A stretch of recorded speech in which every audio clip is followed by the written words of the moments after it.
పడుకున్న కంచూపు పడుకున్న నిద్రపోతున్నది ద్వారక. ఆ కృష్ణుడు ఏలిన ద్వారక, శ్రీకృష్ణుడు నచ్చిన ద్వారక. బాలకృష్ణుని బంగారం అవుతారు, చిన్ని కృష్ణుని సినిమవ్వ గజ్జలు, సత్యభామాదేవి అంకా పానకులు, రుక్మిణీదేవి తులసి వనములు.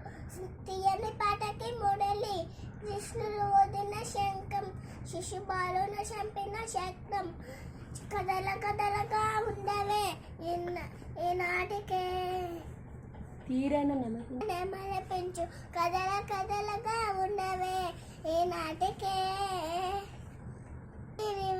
హైగిరి నందిని నందిత మేల్సి మోగిన్ విష్ణుడుతే, జయ జయ హే మహిషాసుర మర్ది రమ్య కుమర్ది శైలసుతే.